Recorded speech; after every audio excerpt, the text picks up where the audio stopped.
नजम सेठी साहब की खबर है कि उन्होंने कहा भाई इमरान खान जीत गया है, एस्टेब्लिशमेंट हार गई। अब वो क्यों कह रहे हैं? आपको पता है कि नजम सेठी से मैं हमेशा मतलब उनके सीनियर होने से और उनके तजुर्बाकार होने से कोई इख्तलाफ नहीं है, लेकिन उनके ख्यालात से हमेशा से इख्तलाफ रहा है। लेकिन एक बात जरूर है कि उस बंदे के सोर्सेज हैं, उस बंदे के राबते हैं, उस बंदे को जो है ना वो घुन सुन मिलती रहती है, जो कि पर्दों के पीछे, दीवारों के पीछे किया जाता है या सुना जाता है या हो रहा होता है। तो वहां से अगर ये खबर निकली है कि भाई इमरान खान जीत रहा है, एस्टेब्लिशमेंट खौफजदा है, परेशान है, तो कोई ना कोई इस मामले में कुछ ना कुछ तो है। वो क्या है, मैं कुछ चीजें लिस्ट डाउन करके आपके सामने रखता हूं, क्योंकि इस वक्त तो आप ये सोचेंगे कि भाई इमरान खान जेल में है, पार्टी अंदर ही अंदर जो है वो तजब्जुब का शिकार है। बताया ये जा रहा है, जो हमें वो कभी कभी माजरत के साथ मैंने यहाँ पर मेटाफोरिकली बता रहा हूँ कि जो जर्नलिस्ट वो जो उनका पैगाम यहाँ पर हमें लाके पहुंचाते हैं, वो हमें रोज मुनादी सुनाते हैं कि भाई इमरान खान 2026 और उसके बाद भी जेल में रहेगा और ये फना हो जाएगा, ढिमका हो जाएगा। ऐसे में इस्टेब्लिशमेंट को कैसे शिकस्त हो रही है, कैसे हो रही है, आइए एक एक करके देखते हैं। और इससे पहले before we go to details, channel subscribe जरूर कीजिए। आप इस वक्त मैं आपसे दरखास्त कर रहा हूं कि चैनल को सब्सक्राइब कीजिए, क्योंकि आइंदा आने वाले दिनों में ना जाने क्या कुछ होगा और किस तरह से आवाजें बंद की जाएंगी। इसलिए मैं अभी से कह रहा हूं कि हमारा जो ताल्लुक है उसे मजीद मजबूत कीजिए, इसको सब्सक्राइब जो है वो जरूर कर लीजिए।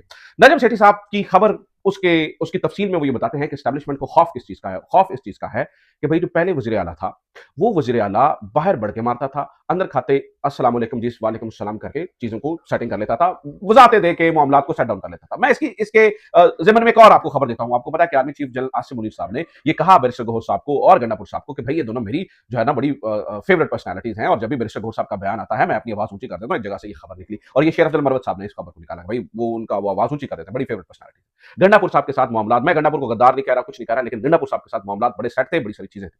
सुहेल अफरीदी के आने के बाद ये हुआ है कि एस्टेब्लिशमेंट को महसूस हुआ कि जो ये बंदा बाहर कह रहा है वही ये बंदा अंदर कहेगा। अच्छा, ये इसमें भी क्या मसले की बात है, गवर्नर राज लग जाएगा, फलाना ढमकाना, ये सारी सूरत हाल हो जाएंगी। ये खौफ नहीं है। खौफ क्या है वो मैं आपको बताता हूं। नाज़रीन किराम, खौफ ये है कि इस वक्त एस्टेब्लिशमेंट को इस बात का शदीद खतरा है। शायद इससे पहले जब इमरान खान बाहर था तब वो इतना खतरनाक महसूस, यानी इतना खतरा तब एस्टेब्लिशमेंट ने महसूस किया था जब जैसा वो अब महसूस कर रहे हैं। जब इमरान खान जेल से बाहर थे तब जितना डर एस्टेब्लिशमेंट महसूस करी थी, डर से मुराद ये है कि जितना वो खौफजदा महसूस कर रहे थे कि भाई ये सिचुएशन हाथों से निकलेगी हमारे, उतना ही खौफजदा वो आज महसूस कर रहे हैं। बीच वाला जो पीरियड है वो तो मैनेज्ड पीरियड था। अब वो उन्हें लगता यह है कि अब जो कॉल आने वाली है वो बहुत ही खौफनाक कॉल होगी, और वो 2-2.5 बंदा नहीं आएगा रिजवी बरादरान की तरह, उनको गोलियां मार के चुप नहीं कराया जाएगा, ना ही गंडापुर साहब वहां से, गंडापुर की तरह वहां से लोग चले जाएंगे। इस बात का खौफ, और ये बात उन्हें अंदाजा हो गया कि अंदर खाते पक रही है, बन रही है, अंदर खाते जो है ना वो ये चीजें जो है ना वो अंदर पीटीआई प्लानिंग कर रही है। और खासतौर पर जब इमरान खान की हिदायत आएगी, इमरान खान की हिदायत आने के बाद फौरी तौर पर ये मार्च निकलेगा और एक टकराव की सूरत हाल होगी, और वो टकराव शायद इस दफा एस्टेब्लिशमेंट बर्दाश्त ना कर पाए। वो क्यों ना कर पाए एस्टेब्लिशमेंट? देखिए, इससे पहले इमरान खान की मौजूदगी में भी मार्च आते रहे हैं, इमरान खान की मौजूदगी में भी चीजें होती रही हैं, तो इस दफा का मार्च इतना खतरनाक क्यों है एस्टेब्लिशमेंट के लिए? वो क्यों समझते हैं कि इस वक्त अगर कुछ हुआ तो वो ट्रिगर कर देगा? 2-4 चीजें हैं, समझिए। एक तो नाज़रीन किराम, उसकी सबसे पहली वजह यह है कि हमारे इर्द गिर्द माहौल बना हुआ है, यानी इर्द गिर्द हमारी जो रियासतें हैं वो गिर रही हैं, वहां पर जैन जी, नौजवान और ये सारे लोग बाहर निकल रहे हैं। तो यानी चाहे वो बांग्लादेश हो, चाहे नेपाल हो, चाहे वो बाकी रियासतें हो, यानी श्रीलंका हो, इससे पहले इन्होंने हर जगह आपने देखा कि लोग बाहर निकल रहे हैं, लोग बाहर निकलकर अपनी तब्दीली लेकर आ रहे हैं। और डोमिनो इफेक्ट ये कहता है कि भाई अगर आपके इर्द गिर्द की रियासतें गिर रही होती हैं तो भाई आपके गिरने का भी बहुत बड़ा खदशा पैदा हो जाता है। और इस बात का डर और खौफ एस्टेब्लिशमेंट को है, कैसा हो सकता है, और ये इस टाइम पर हो रहा है जबकि एक नौजवान क़यादत जो है वो केपी में आई है, और वो नौजवान क़यादत का इरादा जो है वो बड़ा खतरनाक है,